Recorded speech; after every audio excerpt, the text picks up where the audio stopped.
اغلب الموظفين قبضهم نزل والمعاش هينزل يوم 1 في الشهر. هقولك النهاردة على تقسيمة الميزانية بطريقة عبقرية، وهتخليكي تعرفي تعملي ميزانيتك بايديكي والطريقة اللي تناسبك ان شاء الله.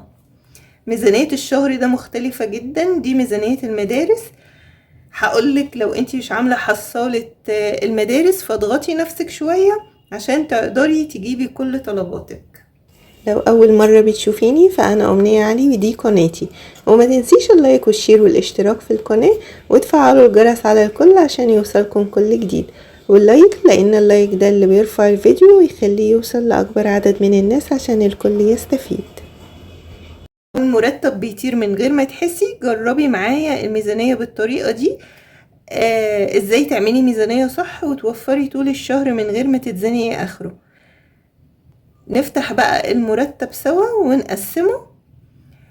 اهم حاجة يا بنات عايزة اقول لكم عليها، اول ما تمسكي المرتب لازم تحمدي ربنا على نعمة ان في دخل بيجيلك كل شهر، ولازم نبعد عن الشكوى الكتير وعدم المقارنة. الشكوى الكتير دي بتأدي لعدم الرضا، وانتي كده بتبقي ساخطة على كل حاجة. فلا، لازم نبقى راضيين بحالنا، والرضا ده منتهى الراحة النفسية. ومهما كانت ميزانيتك صغيرة لازم تتحلي بالصبر، لان الصبر يعني كفاية ان بيجيلك دخل كل شهر، دي يعني نعمة كبيرة جدا من ربنا. وعندك بيت واولاد، لان في ناس كتير محرومة منها، فان عندك بيت واولاد وعندك دخل وبتقدري تعملي ميزانية، دي حاجة حلوة جدا. لازم نحمد ربنا على كل حاجة. تاني حاجة بقى، من اول ما تمسكي الميزانية طلعي الصدقة ايا كانت، حتى لو 5 جنيه، حتى لو طبق اكل من عندك، ايا كانت. اوعي تقولي ان الصدقة دي ممكن تبوظلك الميزانية. لو انتي عارفة ان الشهر ده يعني طوارئ عشان المدارس وكده وانتي محتاجة كل جنيه، مش هتطلعي الصدقة، لا طلعيها، صدقيني ربنا هيباركلك في اللي باقي وهيضاعفه، وهتستغربي البركة دي جاية منين. اول حاجة طبعا الصدقة. 2 الادخار والحصالة. الادخار انتي بتشيلي 10% كل شهر، شيليهم. تمام، زي ما احنا ماشيين هتشيليهم. بتشيلي مثلا 100-200 جنيه لحصالة المدارس، شيليهم، ولنفرض 250 جنيه. بتشيلي الإيجار، طلعي الإيجار، طلعناه. طلعتي الفواتير. أنا بقولك الأول طلعي الالتزامات عشان نشوف هيتبقى ايه للأكل والشرب. طلعتي الفواتير، طبعا انت عارفة بتدفعي قد ايه مية وغاز وكهرباء ونت، والفواتير بتختلف من حد للتاني. يعني انا ممكن ادفع 100 انت تدفعي 200، انا ممكن ادفع 1000 انت تدفعي 500، ده على حسب استهلاكك، وكل واحد عارف هو بيستهلك قد ايه. زودي على كل فاتورة مثلا 20-30 جنيه. طلعي كل المسؤوليات اللي عندك، الصدقة، الادخار، حصالة المدارس لو انت عاملاها، مش عاملاها خليكي معانا، تابعي معانا. حصالة المدارس، الإيجار، الفواتير، طلعنا كده كل الالتزامات.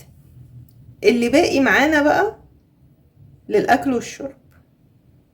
أول حاجة طبعا الشهر ده خاص جدا، هقولك الادخار ده لو انتي ما عملتيش حصالة المدارس الشهور اللي فاتت ومطالبة الشهر ده بانك تطلعي حاجة المدارس، ضيفي على فلوس الحصالة الادخار. يعني ولنفرض 300 جنيه وبتشيلي 150 او 200 جنيه لحصاية المدارس، حطيهم كلهم بقى على بعض، مش لازم ادخار الشهر ده. اهم حاجة تجيبي حاجة اولادك وترتبيها. وطبعا الشهر اللي فات، من قبض الشهر اللي فات هم بدأوا دروس، فجبنا الملازم وجبنا الخطب الخارجية. بقينا الشهر ده هنجيب ندفع مصاريف المدرسة ونشوف ايه اللي ناقصهم، مثلا اليونيفورم، الشنط، اللانش بوكس، الحاجات دي هنجيبها من مرتب الشهر ده. الدراسة 21/9، يعني هيتبقى 2-3 وهنقبض القبض بتاع شهر 9. مش لازم يدخلوا يعني كل حاجة كاملة ووزنق على نفسي قوي، يعني احنا كده خدناها على 3 شهور، قبض 7 وقبض 8 وقبض 9، نجزأها كده. لو انتي مش عاملة الحصالة، لو عاملة الحصالة انزلي هاتي بقى كل حاجة وهتبقى الدنيا متنظمة معاكي. طبعا احنا عاملين كذا حصالة، عاملين حصالة المدارس وحصالة كسوة الشتاء وحصالة رمضان وحصالة العيد. احنا بنبدأهم واحدة ورا التانية، مش بناخدهم كلهم مع بعض. لو امكانياتك ومرتبك يسمح انك تعملي كل الحصالات دي مع بعض تمام. احنا دلوقتي الشهر ده هنفك حصالة المدارس وهنبدأ نعمل في حصالة كسوة الشتاء ان شاء الله. اول حاجة بقى بعد ما طلعنا كل الصدقة وادي المدارس لو معاها بند الادخار لو مش عاملة حصالة والايجار والفواتير، خلصنا كل الاساسيات والمسؤوليات اللي علينا. نبدأ بقى عشان ده شهر المدارس واحنا محتاجين كل جنيه.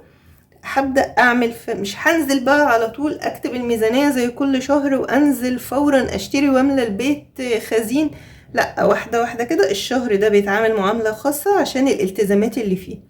هعمل فرز للتلاجة والفريزر والمطبخ، اكتب قائمة بالحاجة اللي عندي واطلع منها اكلات، اكتب منيو اكلات بناء على الحاجة اللي عندي كيس ملوخية، كيس بامية، كيس بسلة، عندي شوية بتنجان، عندي عيش، عندي طماطم، كل حاجة، مكرونة، رز، اطلع منه اكلات. لو قدرت افلت باول اسبوع كده فانا اتنقلت في مرحلة ثانية خالص. تخيلي وفرت من ميزانية الشهر اسبوع.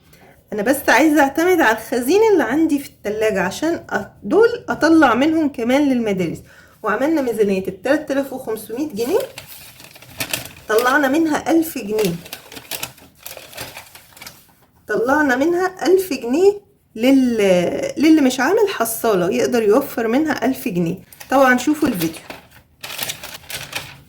النهاردة هنعمل ميزانية 4000 جنيه وهقولك ازاي برضو هوفر منها. دلوقتي اللي باقي معايا ولنفرض 4000 جنيه باقيين عندي، دول هعمل منهم بقى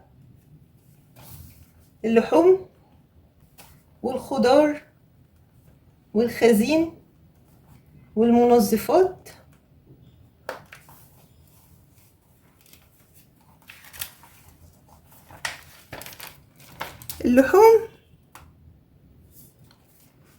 اللحوم لحمة وفراخ، لحمة وفراخ وسمك، هعمل لها 1000 جنيه. وطبعا اقسمها التقسيمة اللي تريحني. في مثلا اسرة ما ينفعش معاها غير ربع الفرخ، واسرة تانية ممكن الصدر يتقسم على 2، ممكن الصدرين يتقسموا على 5. يعني على حسب انتي وظروف بيتك ايه. انا مش بفرض عليكي حاجة، انا بديكي فكرة.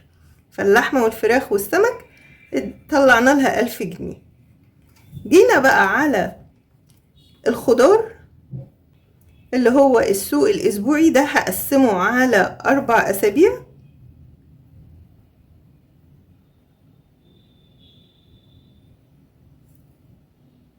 $300 جنيه في كل اسبوع،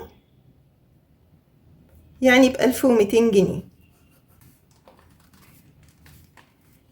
الخزين بقى اللي هو الاساسيات، الرز والمكرونة والبقوليات والبهارات وكل حاجة بقى لازمة للمطبخ، هعمل لها 800 جنيه.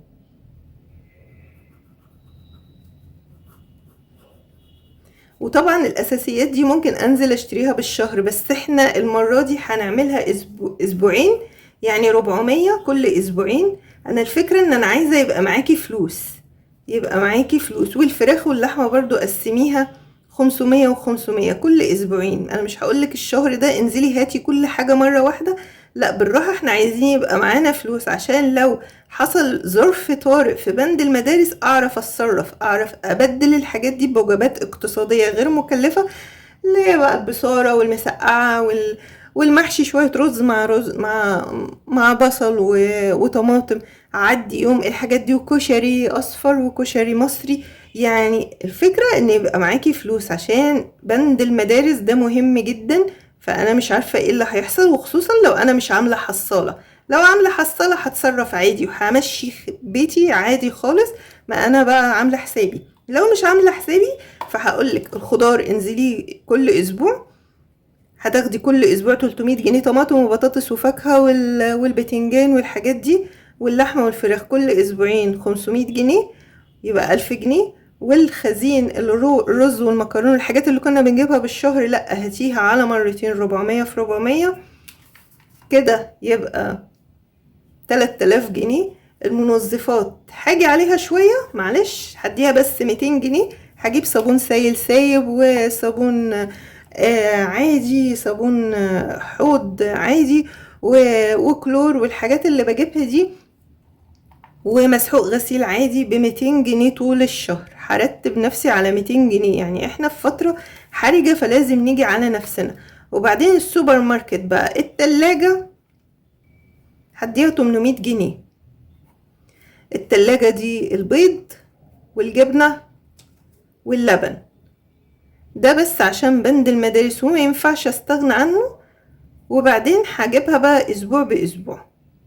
لو بالنسبة للبن يجي بالاسبوع، الجبنة ممكن اجيبها بالاسبوعين، والبيض لو اقدر اجيب كرتونة تمام، ده عشان بند المدارس. كده تبقى الميزانية معايا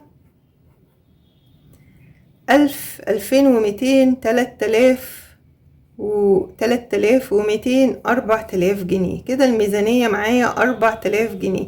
قبل كده المرة اللي فاتت عملنا 3500 جنيه، وطلعنا منها 1000 جنيه للمدارس لو مش عاملة حصالة. لو عاملة حصالة، لو مش عاملة حصالة انا قلتلك دلوقتي هتعمليها ايه. هتاخدي الادخار مع مثلا 200 جنيه، لو بتحوشي 300 مع 200 جنيه كأنها حصالة يبقى 500 جنيه. وحاولي بقى تاخدي من هنا كمان 500 جنيه انك تقللي مثلا من الخضار، خليه مثلا 200 جنيه في الاسبوع، يبقى هنا وفرتي 400 جنيه. وممكن اللحمة توفري 100 جنيه مثلا، خليها 450 و450، يبقى 500 على 500، يبقى طلعنا البند المدارس 1000 جنيه لو مش عاملة حصالة. طلعنا من الادخار 500، وهنا وفرنا بس خدنا من بند الخضار 100 جنيه كل اسبوع بدل 300. وتقدري تعمليها، مش هتقدري لا، احنا نيجي على نفسنا شوية، واهم حاجة الرضا. وولادنا لازم يبقوا عارفين امكانياتنا وميزانياتنا، مش بقولك شايليهم المسؤولية، بس الفكرة ان هم يبقوا عارفين ومدركين.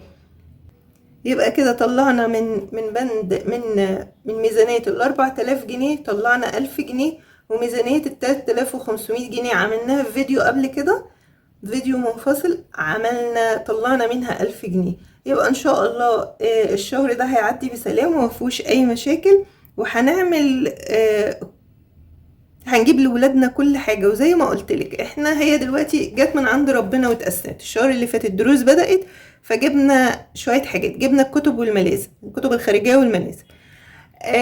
الشهر ده هنجيب بقى اللي ناقصنا، وندفع مصاريف المدرسة، ونشوف لو حد عايز يونيفورم جديد، حد عايز شوز، شنطة.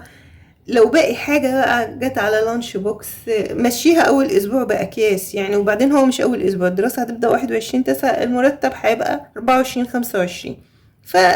يعني اول 3-4 ايام لو الدنيا ضيقة. بس اهم حاجة لو الدنيا ضيقة معاكي قوي ومش قادرة وهتيجي على بند الاكل قوي، لا، فهمي ولادك بالراحة، ماشي هنعدي اول اسبوع وهنكمل. هيجي القبض الجديد، ربنا ما بينساش حد يعني، هيجي القبض الجديد هنكمل منه، هنجيب كل حاجة وهنفرح اولادنا وهيبقوا احسن اولاد. قولولي رأيكم في التعليقات، وما تنسوش اللايك والشير والاشتراك في القناة، وتفعلوا الجرس على الكل عشان يوصلكم كل جديد. مع السلامة.